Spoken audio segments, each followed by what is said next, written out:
ఒకవేళ వీళ్ళు ఎవరు మార్చుకోలేదు సార్, ఈనాడు పెద్ద పెద్ద సేవకులు ఉన్నారు, కోట్ల మంది క్రైస్తవులు ఉన్నారు, ఎవరు మార్చుకోలేదు, ఈ త్రోవలోకి రాలేదు, ఈ సంస్కరణలోకి రాలేదు, సిద్ధాంతంలో వాళ్ళు ఎలాంటి మార్పులు జరగలేదు, వాళ్ళకి జరగబోయే నష్టం ఏముంది?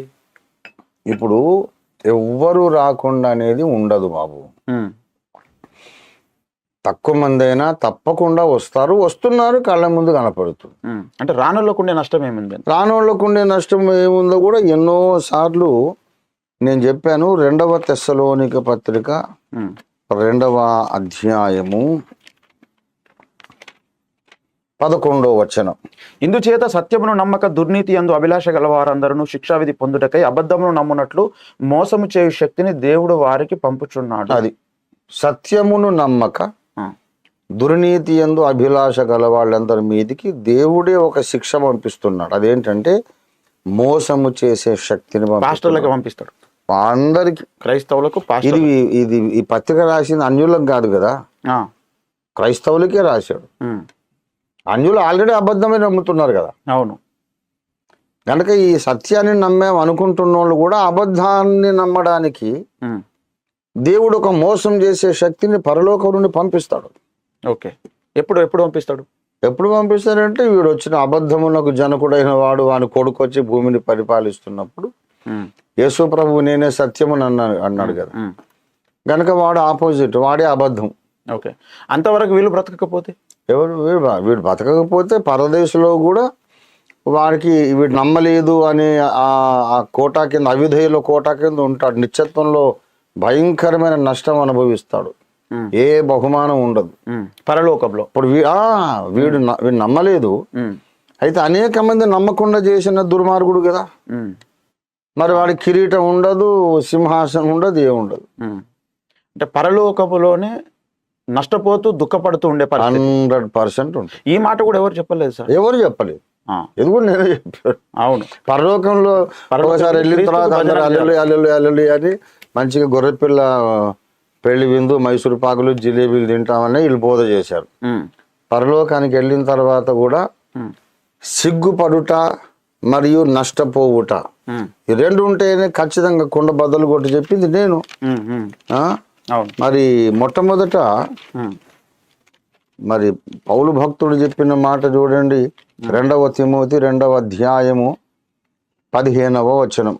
దేవుని ఎదుట యోగ్యుని గాను సిగ్గుపడనక్కరలేని పనివాని గాను సత్యవాక్యమును సరిగా ఉపదేశించు వాని గాను నిన్ను నీవే దేవునికి కనపరుచుకున్నటకు జాగ్రత్త పడుము. గనక సిగ్గుపడనక్కరలేని పనివాడు అని అంటే సిగ్గుపడే పని వాళ్ళు ఉంటారని అర్థం. గనక చాలా మంది పరలోకానికి వస్తారు కానీ సిగ్గుపడతారు. ఇదొక విషయం. 1 కొరింథీ 3వ అధ్యాయము 15వ వచనం.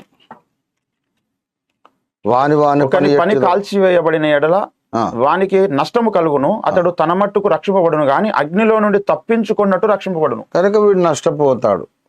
సేవ చేశాడు, కర్ర గడ్డి కొయ్యకాలు లాంటి చీప్ మెటీరియల్ తో వాడు సేవ కట్టాడు. అగ్ని పరీక్షలో మొత్తం కాలిపోయింది. తన మట్టుకు తను రక్షింపడతాడు. నమ్మి బాప్తిసం పొందాడు గనక.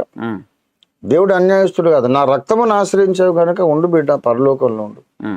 కానీ నువ్వు సేవ ఏం చేసినట్టు ఏం కనిపించలేదు, మొత్తం సున్నా అయిపోయింది, బూడిద మిగిలింది. ఉండు అట్లా ఫుట్పాత్ మీద ఉండంతే, నీకు సింహాసనం లేదు, నీకు కిరీటం లేదు అని అంటే అది నష్టము.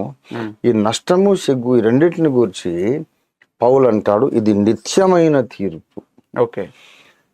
తీర్పు దినాన మనకు ఒకవేళ సిగ్గు కలిగినా నష్టము కలిగినా అది నిత్యత్వం అంతా ఉంటుంది. హెబ్రీ 6వ అధ్యాయము 2వ వచనం. విశ్వాసమును బాప్సం కూర్చిన బోధయు హస్తనిక్షేపణమును మృతుల పునరుత్థానమును నిత్యమైన తీర్పును అను పునాది మరలా వేయక క్రీస్తును కూర్చిన మూలోపదేశం అని సంపూర్ణమౌటకు సాగిపోదాము. The foundational teaching of the eternal judgment. నిత్యమైన తీర్పు ఒకటి ఉన్నది అనే పునాది. ఆ తీర్పు దినాన చాలా మంది సిగ్గుపడతారు, చాలా మంది నష్టపోతారు. ఆ సిగ్గు, ఆ నష్టం, ఆ అవమానం, ఆ నష్టం ఇంకా ఎల్లకాలం ఉంటుంది. 1,000,000 సంవత్సరాలు, 100 కోట్ల సంవత్సరాలు, యుగాలు అయినా సరే అది పోదిక. ఓకే. ఎప్పటికి అలాగే ఉంటుంది. వాళ్ళు తెచ్చిన ఆత్మలు ఉన్నారు కదా చాలా మంది. ఉంటారు. వాళ్ళు కూడా వీళ్ళని తిడతారు, ఏమయ్యా నువ్వు చేయబట్టి మేము ఇక్కడ ఉన్నాం, పనికి మళ్ళీ నీకు చర్చికి వచ్చి నీకు దశంభాగాలు ఇచ్చి నీ కాళ్ళు బిసికితే మా కిరీటాలు లేకుండా చేసావు, దుర్బోధనలో పెంచాం. అసలు కిరీటం కావాలనే కోరికనే లేదు కదా సార్ క్రైస్తవులు.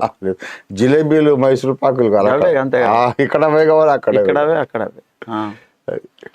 ఓకే, అంటే ఇప్పుడు దీంట్లో ఒక భయంకరమైన పెనుమార్పే క్రైస్తవ సమాజంలో రావాల్సింది కదా సార్. అది కదా మనం తలపెట్టింది, ప్రతిపాదిస్తున్నది, మనం డిమాండ్ చేస్తున్నది, బలంగా ఈ సందేశాన్ని సమాజంలోకి తీసుకెళ్తున్నది మనమే.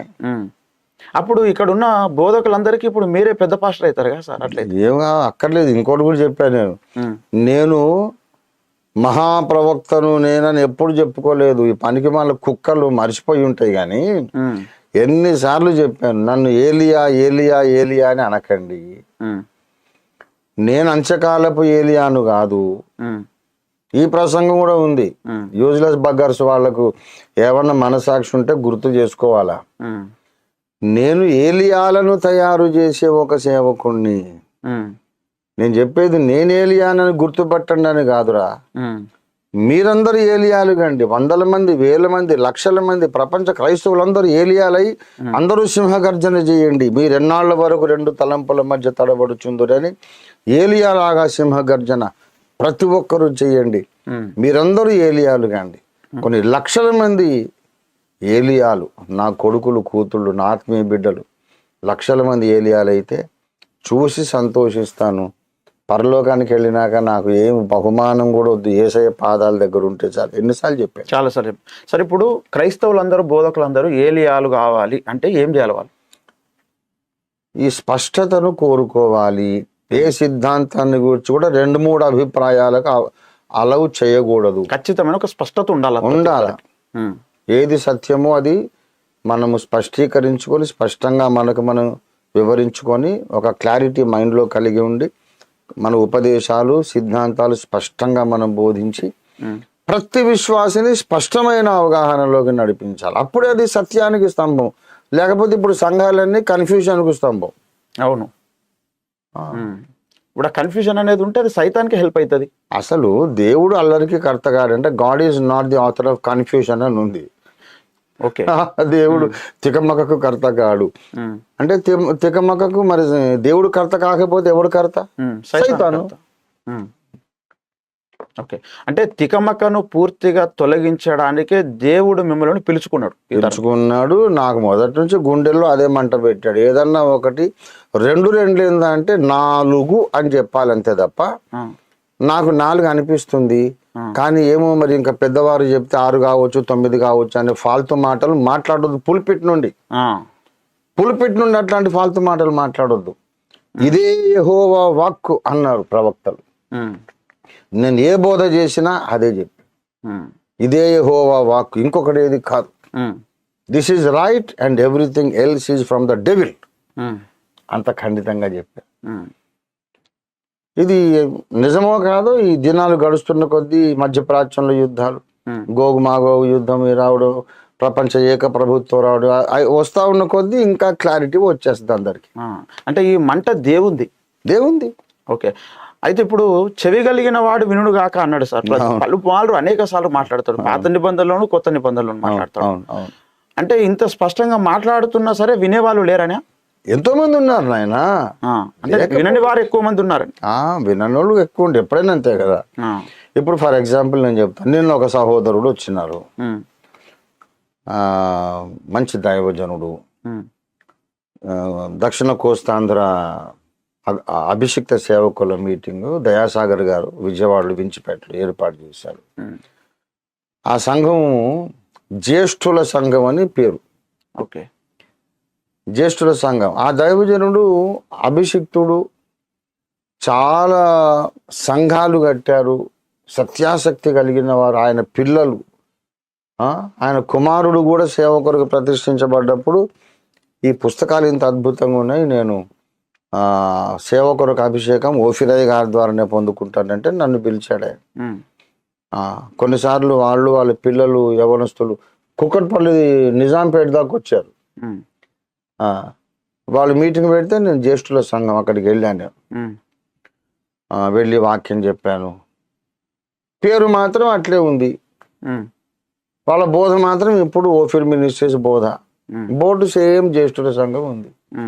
ఏదో కానుక తెచ్చి ఇచ్చారు బ్రదర్ దశమ భాగం అని. మరి లేవీయులు దశమ భాగంలో దశమ భాగం తెమని ఉంది కదా, కనుక తీసుకొని ప్రార్థన చేసి తీసుకున్నాను. వాళ్ళ పిల్లలు పాస్టర్ గారు ఎప్పుడు నా కొరకు ప్రార్థన చేస్తుంటారు. ఇట్లా నేను 100 అన్నాను కానీ అది రాంగ్. 1000 మంది, 1000 మంది. కొంతమంది చిలకరింపు సంఘాలలో ఉన్నటువంటి దైవ సేవకులు నా పుస్తకాలన్నీ చదివిన తర్వాత అరే ఇది ముంచడం బాప్తిస్మమే కరెక్ట్ అని చెప్పి బాప్టిజం ట్యాంక్ కట్టించి వాళ్ళు ముంచడం బాప్తిస్మాలు పొంది విశ్వాసులకు ముంచడం బాప్తిస్మాలు ఇవ్వడం కూడా జరిగింది. అనేక మంది. కాబట్టి సంస్కరణ జరుగుతూనే ఉన్నది. ఓకే. కాకపోతే మొదటి నుండి కూడా ఒక సత్యానికి చెవులు ఇవ్వడం, హృదయం అప్పగించడము, విధేయత చూపడం అనేది మైనారిటీ చేస్తారు తప్ప మెజారిటీ చేయరు. ఓకే. ఈ సంస్కరణ అనేది ఎప్పుడు ముగిసేటట్టుంది సార్?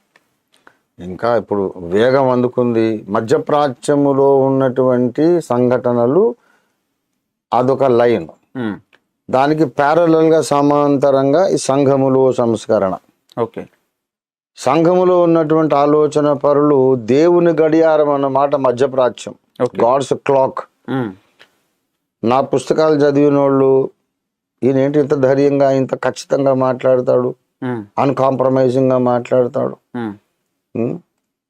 ఇదే సత్యము ఇంకేది కాదు, నా అభిమాన పాత్రుడు నా కన్న తండ్రి చెప్పినా సరే అన్ని విషయాల్లో గౌరవిస్తా కానీ ఈ పాయింట్ మాత్రం తప్పు, ఈ పాయింట్ ఇదే రైట్ అని ఏంటి ఇంత ఖచ్చితమైన స్పష్టత ఏంటి అని ఆలోచనల్లో ఉన్నోళ్ళు లక్షల మంది, కోట్ల మంది ఉన్నారు.